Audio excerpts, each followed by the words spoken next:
నేను మీ అందరికి చేసే ప్రార్థన ఒకటే, కేసీఆర్ ఉన్నప్పుడు, కేసీఆర్ ప్రభుత్వం ఉన్నప్పుడు ఏం జరిగిందో మీకు తెలుసు. 200 రూపాయ పెన్షన్ 2000 అయింది, 200 పెన్షన్ 2000 రూపాయలు అయింది. అయిందా కాలేదా? పెళ్లి చేసుకుంటే 1,00,000 రూపాయలు పేదింటి ఆడబిడ్డకు కళ్యాణ లక్ష్మి, హిందూ బిడ్డ అయితే కళ్యాణ లక్ష్మి, అదే ముస్లిమో క్రిస్టియన్ అమ్మాయి అయితే షాదీ ముబారక్ పేరు మీద 1,116 రూపాయలు వచ్చింది. వచ్చిందా లేదా? అదే అమ్మాయి కడుపులో ఒక బిడ్డ పుడితే ప్రభుత్వ ఆసుపత్రిలో దవాఖానకు పోతే కేసీఆర్ కిట్టు వచ్చింది. వచ్చిందా? ఆడపిల్ల పుడితే 13,000, మగ పిల్లగాడు పుడితే 12,000 ఇచ్చిండా కేసీఆర్? బతుకమ్మకు బతుకమ్మ చీర పెట్టిండా? రంజాన్కు రంజాన్ తోఫా వచ్చిందా? క్రిస్మస్కు క్రిస్మస్ గిఫ్ట్ వచ్చిందా? ఇన్ని రకాల కార్యక్రమాలు కేసీఆర్ ప్రభుత్వం ఉన్నప్పుడు జరిగినాయి. మరి ఈ ప్రభుత్వం వచ్చినాక ఏమేమి ఉన్నాయి ఒకసారి ఆలోచన చేయండి. అన్ని కట్ చేసి పారేసిండు. కేసీఆర్ కిట్ బంధు, పిల్లలకిచ్చే న్యూట్రిషన్ కిట్ బంధు, బతుకమ్మ చీర బంధు, రంజాన్ తోఫా బంధు, క్రిస్మస్ గిఫ్ట్ బంధు. ఇప్పుడే శ్రీనివాస్ నాయుడు గారు గుర్తు చేస్తూ ఉన్నారు, ముఖ్యమంత్రి గారు నిన్న జూబ్లీ హిల్స్ ఎన్నికల్లో ప్రచారం చేస్తుండు. ప్రచారం చేసేటప్పుడు మేము కూడా ఎలక్షన్లు కొట్లాడినాం. జరా ఖాముష్ బేటో, జర్రా ఓ హీరో, జర్రా ఆరామ్ సరో. ఇప్పుడు ఎలక్షన్లు వస్తాయి పోతాయి. వచ్చినప్పుడు ఏం చెప్పాలి ప్రభుత్వంలో ఉన్న వాళ్ళు? ఇగో మీరు మాకు అవకాశం ఇచ్చిర్రు, మీరు మాకు ఓట్లేసి మళ్ళీ గెలిపిస్తే మంచి పనులు చేస్తా అని చెప్పుకోవాలి, ఏమైనా తప్పులు ఉంటే తప్పులు కరెక్షన్ చేసుకుంటా అని చెప్పుకోవాలి. అంతేగాని బెదిరిస్తారా ఎవరన్నా ఓటర్లను? నువ్వు వేయకపోతే ఇది బంద్ పెడతా, అది బంద్ పెడతా. నేను అడుగుతున్నా, ఒక్కసారి ఆలోచన చేయండి. మీరు ఆ పదవే ప్రజలు ఇచ్చిన భిక్ష. ఆ పదవి మంత్రి పదవైనా, ఎమ్మెల్యే పదవైనా, ముఖ్యమంత్రి పదవైనా మీరు పెట్టిన భిక్ష. మీరు కాదనుకుంటే పెద్ద పెద్దోళ్ళే దిగిపోయారు. ఎన్టీ రామారావుని ఒడగొట్టిరు ఈ దేశంలో, ఇందిరమ్మను ఒడగొట్టిరు. మరి ఈయన ఎంత 3 ఫీట్ల మనిషి, గట్టిగా మీరు అనుకుంటే తీసవతల వారేస్తారు. కానీ ఆయన ఎక్కువ ఊహించుకుంటున్నాడు. ఆయన నేనేదో రాజు అయిపోయినా, చక్రవర్తిని అయిపోయినా, నన్ను మించిన వాడు లేడు, నేనేదో యుద్ధంలో గెలిచి వచ్చినా, ఇది నా సామ్రాజ్యం అన్నట్టు ఇది కట్ చేస్తా, అది కట్ చేస్తా అంటే ఆయన తోక కట్ చేసే రోజులు ఎక్కువ దూరం ఏం లేదు. జూబ్లీ హిల్స్లో బరాబర్ ప్రజలు తోక కట్ చేసే ఆలోచనలో ఉన్నారు. కాంగ్రెస్ పార్టీది బుద్ధి చెప్పే ఆలోచనలో ఉన్నారు. ఇక్కడున్న మీ అందరికి కూడా నా రిక్వెస్టు, మీ అందరికీ జూబ్లీ హిల్స్లో కూడా చుట్టాలు ఉంటారు, మీ అందరికీ జూబ్లీ హిల్స్లో కూడా తెలిసిన వాళ్ళు ఉంటారు. దయచేసి ఫోన్ చేసి చెప్పురి, ఎందుకు ఓటేయాలి కాంగ్రెస్ పార్టీకి? ఈ 2 ఏళ్లలో లాభం ఏమైనా చేసిర్రా వాళ్ళు ఎవరికన్నా? మొత్తం రియల్ ఎస్టేట్ నాశనం చేసిండు. అందులో అంతో ఇంతో ఏజెంట్లుగా బతికేటోళ్ళు, ప్లాట్లు అమ్ముకొని చిన్న చిన్న వ్యాపారాలు చేసుకొని బతికేటోళ్ళు, చిన్న చిన్న దందలు చేసుకొని బతికేటోళ్ళు, వాళ్ళందరి పని నాశనం చేసిండు. ఒక్క మంచి పని చేసిండా? ఇగో ఈ మంచి పని చేసిన అని చెప్పమను. ఇందిరమ్మ రాజ్యం అన్నాడు. ఇల్లు గులగొట్టిండు తప్ప ఒక ఇల్లు కట్టిండా 2 ఏళ్లలో? మొత్తం ఇల్లు గులగొట్టిండు. గరీబోళ్ళ బస్తీల మీద పడి శనివారం ఆదివారం ఎప్పుడు ఎవరు ఇల్లు గులగొడతాడో అని చెప్పి భయపెట్టే పరిస్థితి. సోనా దేతాం, 1 తోలా సోనా దేతాం అని మాట్లాడిండు లగ్గం చేసుకుంటే. 1 तोला सोना देवड़ेरगु, सोने नहीं दे रहे गरीबों को, सोने भी नहीं दे रहे. कब आके बुलडोजर आके मेरा घर मार देता बोल के आज परेशानी है.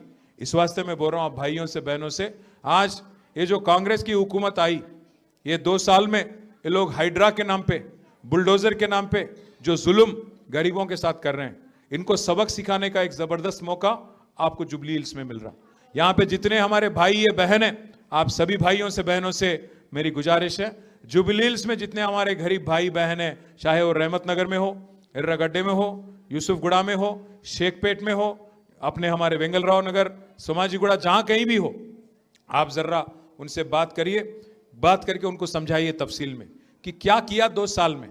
हर किसी से वादा किया, कोई वादा नहीं निभाया. वादे तो हसीन करते हैं, निभाना भूल जाते हैं. वादे तो हसीन करते हैं, निभाना भूल जाते हैं. लगा के आग सीने में భుజానా భూల్ జాతే హై అంటే చెప్పుడు మాటలు చెప్పుడేమో మస్తుగా చెప్పచ్చు, నాలుకనే కదా. 420 హామీలు ఇచ్చిండు. బీసీలకు బీసీ డిక్లరేషన్ అన్నాడు, మహిళలకు మహిళా డిక్లరేషన్ అన్నాడు, ఎస్సీలకు ఎస్టీ డిక్లరేషన్ అన్నాడు. నోటికొచ్చినాయి చెప్పిండు. మొత్తం 420 హామీలు ఇచ్చిండు. ఒక్క మంచి పని చేస్తలేడు, ఒక ఇల్లు కడతలేడు, ఒక పెన్షన్ ఇస్తలేడు. ఇలా మీదికెళ్ళి పెద్ద పెద్ద డైలాగులు కొట్టి మీరు ఓటేయకపోతే నేను బంద్ చేస్తా అంటుండు. మర్చిపోవద్దు ముఖ్యమంత్రి గారు, మీరు కేవలం ప్రజల సొమ్ముకు ధర్మకర్త. ప్రజల సొమ్ముకు మీరు ధర్మకర్త. 5 ఏళ్ళు టెంపరీ ఉద్యోగం మనది. 5 ఏళ్ల తర్వాత ప్రజలకు ఇష్టం లేకపోతే తీసుకుపోయి చెత్తబుట్టలు వారేస్తారు. అది మర్చిపోయి నువ్వు నీలిగితే, ఇష్టం వచ్చినట్టు డైలాగులు కొడితే ప్రజలకు ఎప్పుడు బుద్ధి చెప్పాలో బాగా తెలుసు. ఇలా ఖైరతాబాద్ నుంచి వచ్చిన మా సోదరులు శ్రీనివాస్ నాయుడు గారితో వచ్చిన మీ అందరికీ స్వాగతం చెప్తూ 11 తారీఖు నాడు మరి ఎలక్షన్ ఉన్నది జూబ్లీ హిల్స్లో. ఎందుకు వచ్చింది జూబ్లీ హిల్స్ ఎలక్షను? అక్కడ మన అభ్యర్థి ఇదివరకు ఎమ్మెల్యేగా గెలిచిన 3 సార్లు మాగంటి గోపీనాథ్ గారు. మన నగర శాఖ అధ్యక్షుడు ఉండే ఇదివరకు తెలుగుదేశంలో పనిచేసిండు గోపీనాథ్ గారు. ఎన్టీ రామారావు గారు అభిమానిగా ఉండే ఆయన చాలా కాలం. ఆయన అనుకోకుండా చచ్చిపోయిండు. మీరు గెలిపించారు, 5 ఏళ్ల కోసం గెలిపించారు. కానీ అనుకోకుండా సంవత్సరంన్నరనే ఆరోగ్యం దెబ్బతిని ఆయన చనిపోయిండు. చనిపోతే ఆ కుటుంబం ఇవాళ 2 ఆడపిల్లలు ఉన్నారు, ఇంకా పెళ్లి కాలే, కొడుకున్నాడు, ఇంకా ఆయన కూడా చిన్నోడు. ఆ కుటుంబాన్ని మరి ఆదుకోవాలి. ఒక పార్టీ అన్నప్పుడు కుటుంబ సభ్యులం కాబట్టి ఆ కుటుంబానికి అవస్థ అయితే మనం ఆదుకోవాలని చెప్పి ఆ కుటుంబంలో ఉన్న వాళ్ళ భార్యకు కేసీఆర్ గారు టికెట్ ఇచ్చారు. ఆమె భర్త చనిపోయి 4 నెలలు కాలే. పెద్ద మీటింగ్ పెట్టినాం మొన్న జూబ్లీ హిల్స్లో, రేమత్ నగర్లో. పెడితే పాపం వేల మంది వచ్చారు. వస్తే వాళ్ళని చూసి ఆమెకు దుఃఖం ఆగలే, గోపి గుర్తొచ్చి ఏడ్చింది. ఏడుస్తే కాంగ్రెస్ వాళ్ళు మంత్రులు ఏమంటారు ఎరికేనా? ఆమె ఏట దొంగేడుపులాట. అంటే భర్త చచ్చిపోతే కూడా ఏడవద్దా? ఇక ఇప్పుడు కాంగ్రెస్ వాళ్ళు చచ్చిపోతే వాళ్ళ ఇంట్లో వాళ్ళ భార్యలు ఏడవరా? నాకు తెలియక అడుగుతున్నా. ఇంత అన్యాయంగా మాట్లాడచ్చా? ఒక ఆడపిల్ల కన్నీళ్ళ మీద కూడా మీ ఏడిపోయింది. ఒక ఆడబిడ్డ ఏడుస్తే కూడా ఇంత అన్యాయంగా మాట్లాడతారా? కాబట్టి దయచేసి మీరు ఆలోచన చేయండి. ఇంత అరాచకంగా మాట్లాడుతున్న వాళ్ళు, ఇంత అన్యాయంగా ఆడబిడ్డల్ని కూడా అవమానిస్తున్న వాళ్ళు, వాళ్ళకు బుద్ధి చెప్పాల్సిన బాధ్యత మన మీద ఉన్నదా లేదా మీరు ఆలోచించండి. ఇక్కడ ఖైరతాబాద్లో కూడా మీరు గెలిపించిన ఎమ్మెల్యే ఆయన కూడా జంపు కొట్టి ఇవాళ అక్కడ వాళ్ళ సంకలో దొరిచిండు, కాంగ్రెస్ వాళ్ళ సంకలో దొరిచిండు, రేవంత్ రెడ్డి సంకలో ఉన్నాడు. మేరమ్మవై ఆమె కూడా కాంగ్రెస్లో దుంకింది. కానీ మా ధైర్యం, మా గుండె ధైర్యం మీరు గట్టిగా ఉంటే మళ్ళీ తిరిగి కేసీఆర్ రావాలి అని మీరు అనుకుంటే బరాబర్ ఎవరితోనన్నా కొట్లాడతాం. డెఫినెట్గా మళ్ళీ తిరిగి కేసీఆర్ గారు ముఖ్యమంత్రి అవుతారు. మళ్ళీ తిరిగి కేసీఆర్ రావన్నా? పక్కానా? మరి రావాలంటే మీరు ఒక్కటే చేయాలి.